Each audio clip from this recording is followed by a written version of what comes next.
ابھی تقریباً یہ 16-17 سال پرانی بات ہے، 16 سال اس طرح ہوگا یا یہ کہ 14 سال کہ دنیا میں مقابلہ ہوا، پوری دنیا میں مقابلہ ہوا یادداشت کا. تو اس یادداشت میں اللہ آپ کا بھلا کریے کہ ایک ایرانی فارسی اور سنی، وہ پوری دنیا کو اس نے شکست دی.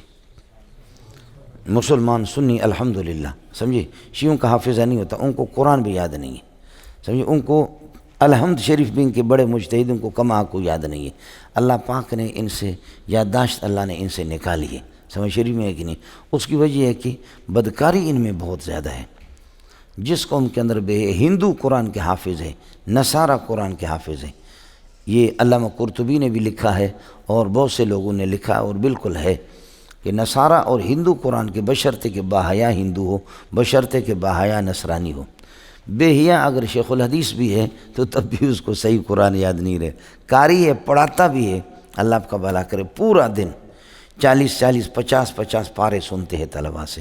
ایک طالب سے یہی پارہ سنا، دوسرے سے یہی پارہ سنا، تو اس طرح تکرار سے 40-40 پارہ قاری سنتے ہیں، لیکن پھر بھی ان کو یاد نہیں ہوتا. اس کی بنیادی وجہ یہ ہے کہ بے حیائی. علامہ سمرقندی نے جیسے لکھا ہے کہ قراء کے اندر یہ بے حیائی ہوتی ہے. مجھ سے سم تو نہیں ہے، اللہ کی مخلوق ہے مولانا. خیر، یہ امام بخاری رحمۃ اللہ علیہ، میں عرض کر رہا تھا کہ یہ جو ایرانی یہ سب سے جیت گیا.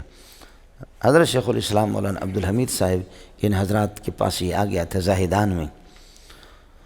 تو ایک بورڈ لیا، اس بورڈ پہ لکھتے فارسی اول سے لے کر آخر تک، فارسی لکھو یا عربی لکھو. وہ اس طرح دیکھے گا اور پھر کہے گا چلو میں ابھی اس کو دیکھتا ہوں. ایسے پورے بورڈ کو ایک مرتبہ پڑھا، ایک مرتبہ پڑھنے کے بعد اول سے آخر تک کہے گا اب اس کو سنو. ہو بہو لفظ بلفظ آپ کو سنائے گا، آپ جتنا بھی لکھو جتنا بھی لکھو. ایک یہ.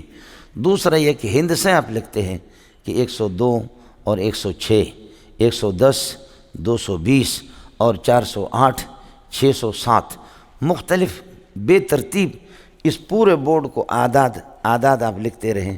اس نے ایک مرتبہ دیکھا تو اس طرح آپ کو سارا کا سارا سنائے گا اور پھر کہے گا نیچے سے سنو. پھر اس طرح یہ کہ نیچے سے الٹا اوپر جائے گا، بالکل ٹھیک جائے گا. تو حضرت نے فرمایا کہ 1.5-2 گھنٹہ ہم نے بڑا زور لگایا، پورے سنیوں نے زور لگایا، لیکن اس بندے کو بند نہیں کر سکے.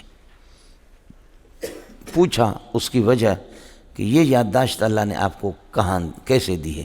فرمایا کبھی زندگی میں حرام نہیں کھایا، سمجھے، زندگی میں کبھی حرام نہیں کھایا. اور فرمایا کہ تہجد کی نماز کبھی چھوٹی نہیں. حضرت نے فرمایا کہ انہوں نے کہا تہجد کی نماز چھوٹی نہیں.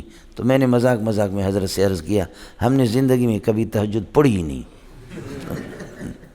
اور ان سے کبھی چھوٹی نہیں اور ہم نے کبھی زندگی میں پڑھی بھی نہیں. مولوی کے لیے گناہ ہے جی تہجد پڑھنا. اور کہا کہ نہ جھوٹ بولا ہے، نہ بولنے کا ارادہ ہے، نہ کبھی تصور کیا. اور بازار کی چیزیں نہیں کھاتے، صرف مجبور ہے ایک کپڑا خریدتے ہیں، باقی اپنی زمین کی سبزیاں ہوتی ہے، گوشت، سب کچھ.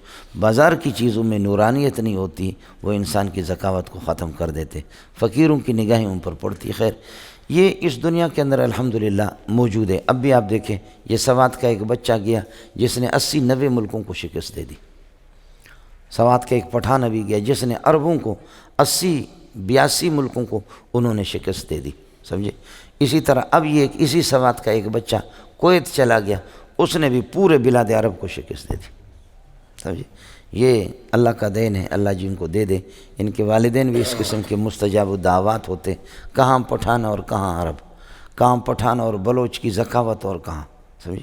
یہ تو ہوتا ہے، اللہ جس کو دے دے. مزید ویڈیوز کے لیے آپ ہمارے فیس بک پیج کو لائک کریں اور ساتھ ہی ہمارے یوٹیوب چینل کو بھی سبسکرائب کریں تاکہ کسی بھی ناگہانی کی صورت میں آپ کو ہماری ویڈیوز بر وقت مل سکے.